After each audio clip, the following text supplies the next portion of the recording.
저는 이제 왜 녹색 뉴딜인가 하는데 앞에서 이제 녹색의 방점을 맞추셔서 이렇게 말씀하셨다면 저는 뉴딜의 방점을 맞춰서 말씀을 드리도록 하겠습니다. 지금 녹색 뉴딜이 정말로 한국 경제사회에 필요한 그런 상황이라는 걸 말씀드리고 싶어서 그런 겁니다. 지금 그 2008년 글로벌 금융위기 이후에 그 세계의 도시경제학계에 굉장히 중요한 변화들이 일어나고 있습니다. 그래서 뭐냐면 이제 재정 정책이 굉장히 중요합니다. 그리고 글로벌 금융위기하고 실업이 증가하고 뭐 이런 이제 여러 가지 문제가 있었을 때 통화 정책을 먼저 썼는데 사실 통화 정책이 별 효과가 없었고요. 별 효과가 없었다기보다는 통화 정책만으로 해결이 안 됐었고요. 그러면서 재정 정책의 중요성이 굉장히 중요해졌고요. 특히 그 저금리 현상이 발생하면서 과거에 재정 정책이 퇴출됐던 주 이유가 뭐냐면은 그 재정 정책을 쓰면은 금리 상승에 의해서 민간 투자가 감소하는 크라우딩 아웃 이펙트라고 하는 이것 때문에 사실 재정이 퇴출됐는데 최근에는 저금리 상황이 아닌 일반적인 상황이어가지고 이런 현상이 발생하지 않고 있는 거죠. 그 또 한 가지는 뭐냐면 블랑샤 같은 이 사람이 이제 직전 미국 경제학회 회장이 있던 사람인데요. 거시경제학의 아주 핵심적인 사람입니다. 과거에는 말이죠, 이 금리가 하한선이 경상성장률보다 더 높았어요. 그러니까 국채를 높은 금리로 발행을 해서 그 경상성장률 정도의 그 수익을 내는 투자를 해봐야 그 적자가 점점 심화되는 거죠. 그런데 최근에는 지금 글로벌 금융위기 이후에 어떻게 되냐면은 경상성장률이 금리보다 더 높은 이런 상황으로 바뀌고 있는 겁니다. 그래서 이 지금은 웬만하면 국채 발행을 해가지고 웬만한 투자를 하면 국채 금리 이상의 사회적 수익을 내는 그런 재정 사업들이 많은 거죠. 그래서 이제 상황이 이렇게 바뀌었기 때문에 이런 상황이 아니라 이런 상황으로 바뀌었기 때문에 이제는 재정 정책을 적극적으로 쓸 필요가 있다라는 얘기들을 하고 있는 겁니다. 그 미국은 어느 정도냐면 미국이 지금 전 세계에서 경제가 제일 잘 나가는 거 아닙니까? 완전 고용이잖아요. 근데 지금 트럼프는 정말 어마어마하게 각자적인 정책을 쓰고 있어요. 근데 이게 사실은 이건 좀 너무 심한 거죠. 왜냐하면 지금 미국은 완전 고용 상태인데, 그런 완전 고용 상태를 이렇게 확장적 재정 정책을 쓰면 안 되는데도 불구하고 이렇게 확장적 재정 정책을 과감하게 쓰고 있고, 그래서 사실은 폴크로만이나 이런 진보 성향 경제학자들한테 이건 너무 심하다라고 비판받을 정도로 하고 있는데 우리는 정반대의 상황인 것이죠. 지금 한국 경제가 처해 있는 상황, 왜 녹색 뉴딜이 정말로 필요하냐라는 걸 말씀드리고 있는 겁니다. 이게 지금 박근혜 때입니다. 글로벌 금융이 뻥 터지고 나서 이 기술적 반등에 의해서 그 수출이 증가했는데 그 이후에 사실은 수출이 거의 정체 상태였어요. 이게 명목값입니다, 명목값. 그러니까 박근혜 정부가 굉장히 곤혹스러운 상황이기 때문에 우리 수출주도 경제이기 때문에 수출이 이렇게 사실상 정체 상태에 빠지면은 바로 제조업의 가동률이 떨어지기 시작하는 거예요. 급속히 떨어졌던 겁니다, 사실. 그래서 경제가 좋을 수가 없었고, 그래서 이걸 타개하기 위해서 별별 소리를 다 하는 거예요. 이명박 정부 때 아까 얘기했던 4대강 사업하고 법인세 인하하고 그렇게 해가지고 경제를 활성화시키려고 했는데 별 효과가 없었고요. 그래서 박근혜 정부가 생각해낸 것이 소위 말해서 빚내서 집사라 정책에 의해서 건설 부양에 의한, 즉 빚내서 집사라 정책. 그래서 한국은행이 역대 최저금리인 1.25%까지 낮췄던 겁니다. 그래서 간신히 건설 투자가 팍 증가하기 시작했던 겁니다.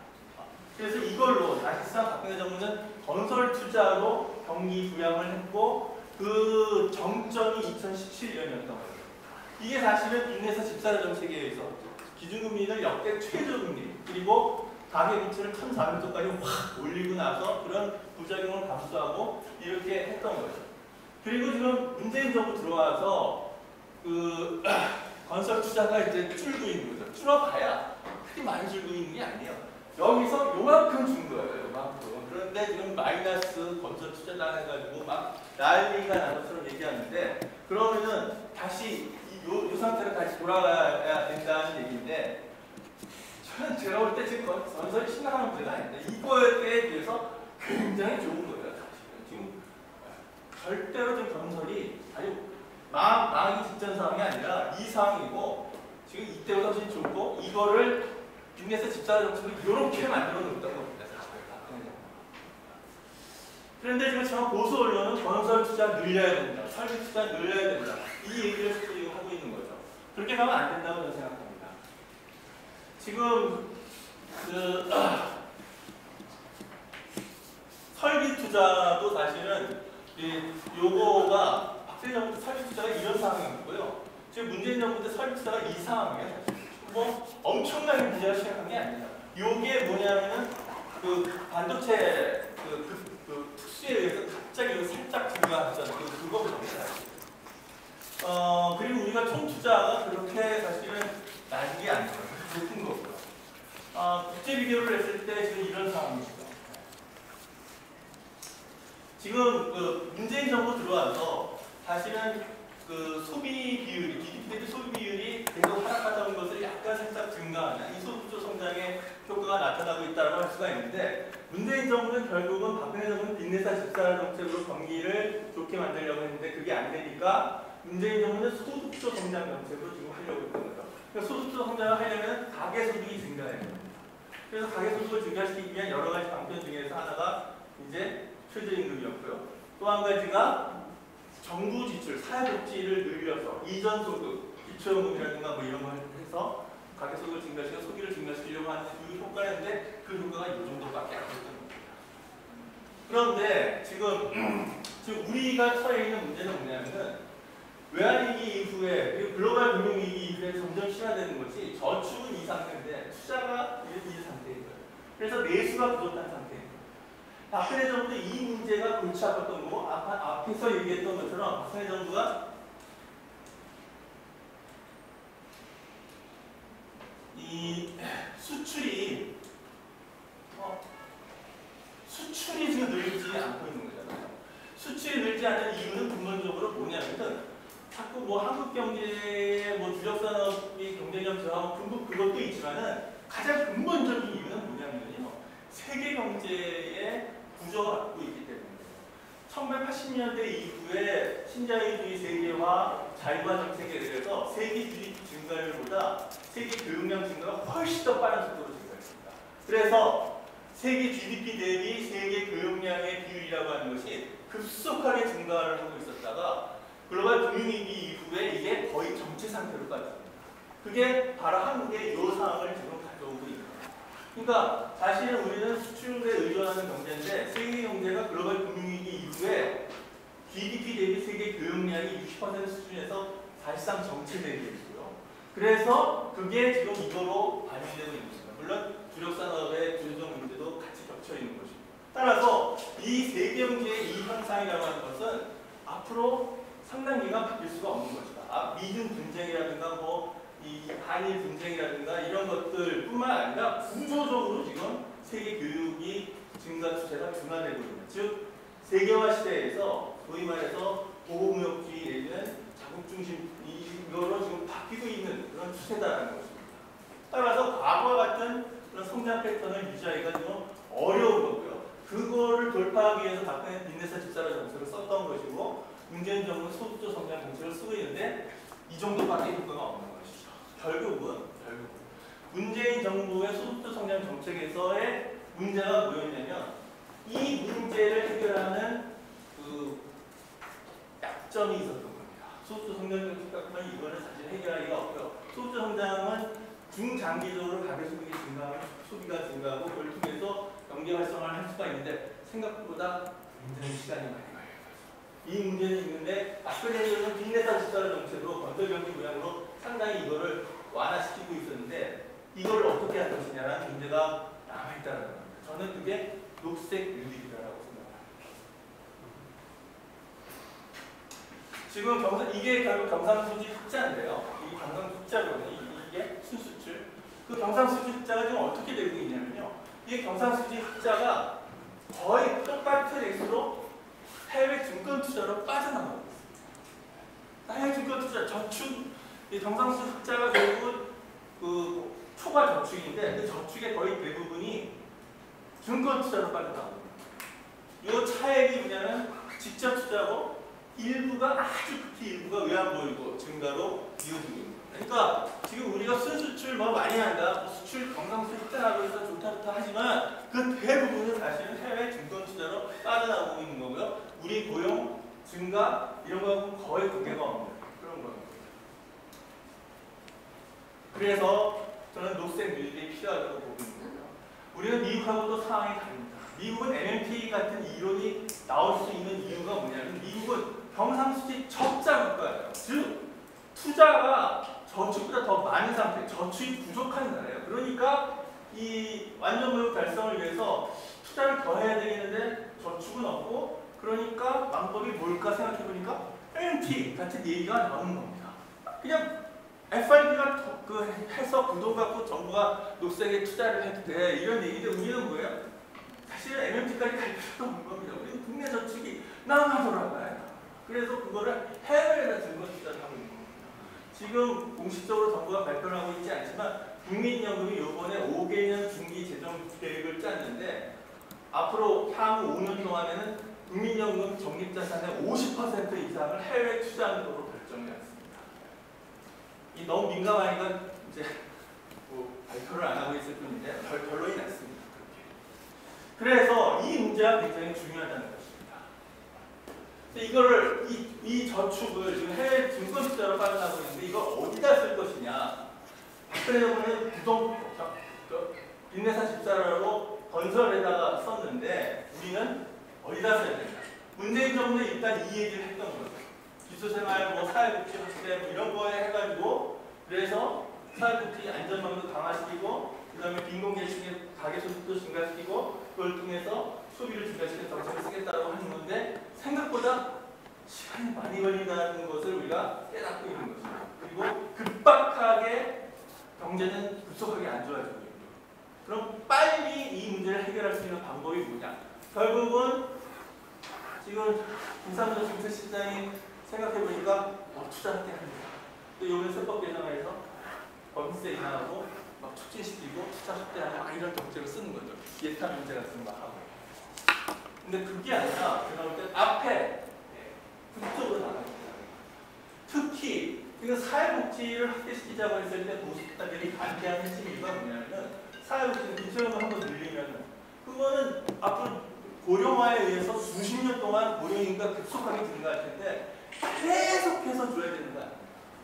그러면 저출산 고령화에 의해서 장기 재정 적자가 악화되는 거고 그건 미래 세대한테 무책임한 태도다 이 얘기입니다. 근데 녹색 뉴딜은 그게 아니에요. 앞으로 10년 정도 내지 7년 정도만 집중적으로 투자를 하는 겁니다. 그래서 7년, 10년 정도만 정부가 과감하게 투자를 하면 이거에 의해서 소위 말해서 펌핑 이펙트에 의해서 그 나머지부터는 자원 순환 경제의 기본 그 베이스가 쌓이고 난 다음부터는 사실은 가격 기준에 의해서 가격 가능하다는 거죠. 그래서 사회복지와 같은 장기적 지출이 지속되는 이 투자와는 성격이 굉장히 다르다. 그래서 이거는 정말 국채 발행을 통해서 재정 적자를 해서 한 7년, 10년 정도 과감하게 투자하면 되고 그것이 잠재 성장률을 확대하는 것뿐만 아니라 우리의 그 현 단계의 경기 부양 효과도 있는 것. 바로 이게 지금 저는 문재인 정부가 당장 해야 되는 그런 그 중요한 과제라고 생각합니다.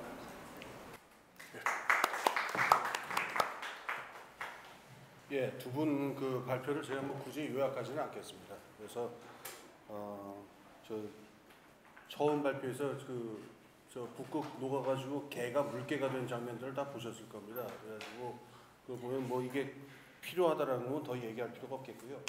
두 번째 이제 저 선생님 말씀하다 보니까 결국은 한 10년짜리 국채를 갖다가 왕창 발행을 해가지고 그걸로 한 10년 동안 화끈하게 뭘 해야 되지 않을까 하는 생각이 드는데 그 10년짜리 채권 금리를 갖다가 무한대로 해도 되지 않을까 하는 생각이 들어요. 왜냐면 어차피 이거 실패하면 다 죽을 테니까 안 갚아도 되잖아요. 그래가지고 참 여러 가지 생각이 들었던 것 같습니다.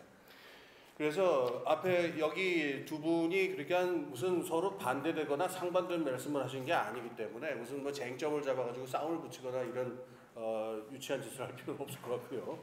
견해 차이가 이제 얘기하다가 나오면은 그때 제가 이제 꼭 이렇게 잡아내서 좀 부각을 시키도록 하겠습니다. 듣다가 제가 이제 두 가지 정도 문제를 같이 한번 생각해 볼까 하는데요. 크게 두 영역이지 사실은 굉장히 많은 질문들을 안고 있는 한 크게 굵은 꼭지만 한번 생각을 해봤습니다.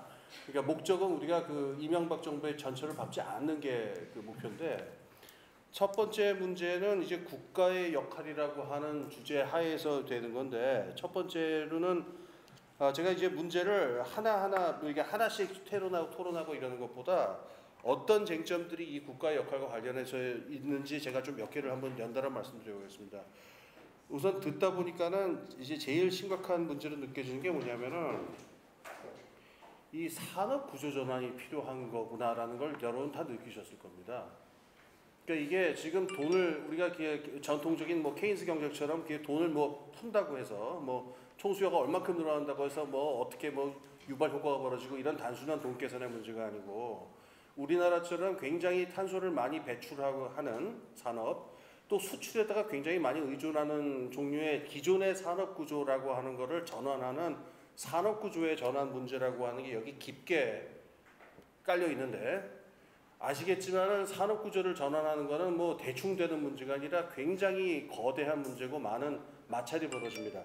그러면은 이때는 그거를 설득하는 것도 필요하고, 옛날에 그럼 내려가는, 그러니까 아까 인베스트먼트, 다이베스트먼트 얘기 나왔는데, 투자 축소가 벌어지는 산업 부분을 설득하는 일도 중요하고, 또 거기서 생겨나는 실업자라든가 이런 사람들을 빨리 그 새로운 산업 부분으로 전환시키는 굉장히 마찰이 심한 일이기 때문에 이거를 어떻게 효과적으로 오케스트레이션 할 거냐, 이게 굉장히 성패가 걸린 일인 것 같아요.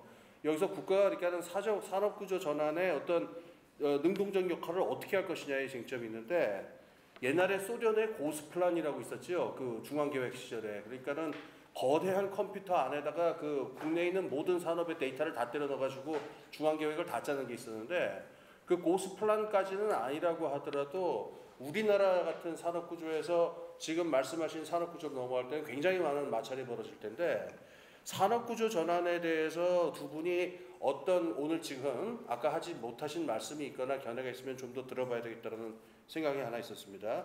그 다음에 국가 문제와 관련해서 연결된 문제는, 두 번째 문제는 재원 조달 문제입니다. 당연히 이건 녹색 뉴딜에서 나올 수밖에 없는데, 미국 민주당의 쪽에서도 이게 조금씩 다른 걸로 보여요. 그러니까 그 AOC 같은 분은 그 고소득층에다가 그 소득세를 왕창 때려가지고서 그걸 재원의 저걸로 삼자라고 하는 얘기고, 버니 샌더스 지형은 아까 얘기 나왔지만 그 MMT, 그러니까 현대화폐론이라고 그래서 일단 찍고 보자, 일단 지출하고 보더라도 된다라고 하는 입장인 것 같고, 뭐 등등입니다. 그 다음에 여러 가지가 있는데, 우리나라 지금 아까 얘기 나오면서 그 지금 두 번째 조영철 선생님께서 말씀하신 거는 제가 명시적으로 말씀하신 것 같지는 않지만은 한 5년짜리 10년짜리 국채를 갖다가 아주 대규모로 발행해서 집중적으로 밀어붙여보자라고 하는 아이디어가 나올 수도 있을 것 같아요. 근데 아까 말할 때 이 그린 뉴딜이라고 하는 게 단순히 어떤 재원 조달, 정통적인 일처럼 돈만 조달하는 게 아니라 사회적 불평등을 해소하는 목적까지 가미가 된다면은 이게 조세 정책으로 연결될 필요도 있지 않을까 하는 생각이 들어가지고, 이 재원 조달 문제에 대해서 좀 더 두 분이 말씀을 해주셨으면 좋을 것 같고요. 세 번째 하나가 더 있습니다. 이게 뭐냐면 분배 동맹을 어떻게 깰 것이냐라고 하는 문제가 되는데요. 사실은 제 견해지만은 이명박 때 그 녹색 뉴딜이 조크가 농담이 돼버리고만 이유는 하나 뭐냐면은, 말은 다 아름답고 좋고 등등등등 하고 그런데 실제로는 건설업에 붙어 있는 분배 동맹, 그러니까 분배 동맹이라는 거는 무슨 얘기냐면은, 제가 좀 그냥 험한 용어를 써서 표현하자면은, 국가가 지출을 하면 항상 거기 이렇게 이 거머리처럼 달라붙어 있는 그 국가가 지출한 돈을 쏙쏙쏙쏙 뽑아가는 그 동맹을 맺은 집단들이 다 있게 마련입니다. 모든 부서마다. 건설 쪽 말할 것도 없고요. 사회복지 쪽에 당연히 있습니다. 그 밖에 뭐 더 말할 필요도 없는데, 이 분배 동맹을 그대로 둔 상태에서는 뉴딜 정책을 하더라도 이게 경기 부양 전체로 가기보다도 소수의 몇 개 집단에 그냥 수익으로 연결돼 갖고 씻은 듯이 돈이 없어지고 마는 거, 뭐 고용의 별 효과도 못 내고 우리가 이걸 봤습니다. 그 다음에 이 똑같은 문제가 녹색 전환에서도 벌어질 수가 있는데, 녹색 전환에서 아까 우리 산업 전환 얘기를 했지만은, 지금 녹색을 이야기하는 사람들이 어떤 식으로 동맹을 맺고 있고 분배 동맹이 되느냐에 따라서 이것도 효과적이고 센 힘을 가진 사회 세력으로 발전할 수도 있지만은, 욕만 잔뜩 먹고 엉뚱하게 이명박식으로 갈 때처럼 전락할 수 있는 그런 분명히 될 수도 있습니다. 그래서 이 현존하는 분배 동맹을 어떻게 해체하고 재구성할 것이냐의 문제가 사실은 이명박의 전체를 밟지 않기 위해서 굉장히 중요한 문제겠죠.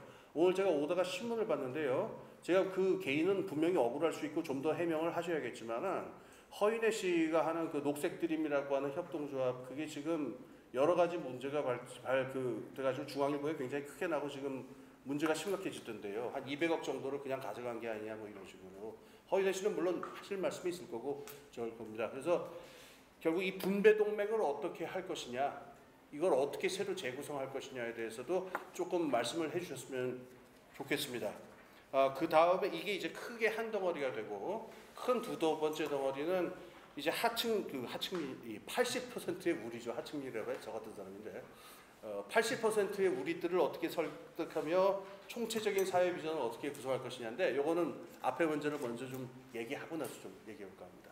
일단 제가 이렇게 세 가지 정도, 산업 구조의 전환이라는 큰 거를 국가가 어떻게 오케스트레이트 할 거냐라는 문제하고, 그다음에 재원 조달을 어떻게 할 거냐라는 문제하고, 분배 동맹을 어떻게 재구성할 것이냐는 문제에 대해서 좀, 뭐 하여튼 어느 분부터 좀 먼저 말씀을 해주실지. 일단 마이크를 드리겠습니다. 네, 센 얘기들인데요. 보면 우리나라가 한 5년, 그러니까 우리가 선거를 하는 이 시기가 있잖아요. 그러다 보니까 4년, 5년 단위로 성과가 날 수 있는 것들 집중해야 되고, 그 5년 사이에 예를 들면 큰 조선업이라든지 이런 큰 기업이 망한다라고 하면 그 효과가 크기 때문에 뭔가 안 좋다 그러면은 공적 자금을 엄청나게 투입해서 계속 인공호흡시키는 상황으로 지내왔는데, 지금 생각해보면 앞으로 한 5년에서 10년 사이에 파리 협정에 의해서 온실가스 배출에 대한 규제가 매우 강화되고, 예를 들면 내년에 미국에서 대선이 끝났는데 트럼프가 당선이 되면 파리 협정을 혼자 나가겠죠. 그럼 파리 협정을 혼자 나가는 트럼프를 그냥 모든 국가들이 잘 가라고 보내주지 않을 거예요. 이렇게 안 지키는 것에 대해서 관세 장벽이든 뭔가 장벽을 세우려고 하겠죠. 그게 하나. 만약에 트럼프가 떨어지고 그린 뉴딜을 표방한 미국의 이 민주당이 당선됐다라고 하면은, 이 유럽은 이미 온실가스 감축이라는 게 주류화된 사회 시스템에 녹아있는 사회에다가 미국까지 그런 사회로 등장하게 되면 한국은 완전 샌드위치에 끼어가지고 압박을 받게 되는 상황이 와요. 그래서 사실 한국의 온실가스 감축 목표 설정 5억 3,600만 톤도 우리 정부가 한 게 아니라 오바마의 압박에 의해서 감축 목표량을 저희가 올린 상황이거든요. 이런 상황이 전개된다라고 한다면은 이게 엄청난 큰 변수가 될 수 있어요. 그리고 지금 세계에서 청소년들 시위하는 것처럼 그레타 툰베리를 중심으로 청소년들이 일어났다는 거는, 이거는 이제 쉽게 꺾이지 않는 이 활동으로 확장되는 것을 의미합니다. 그래서 앞으로 한 2, 3년 사이에 우리에게 다가올 변수가 매우 저는 크게 될 거다라는 생각이 들고, 그렇다면은 온실가스를 많이 배출하는 산업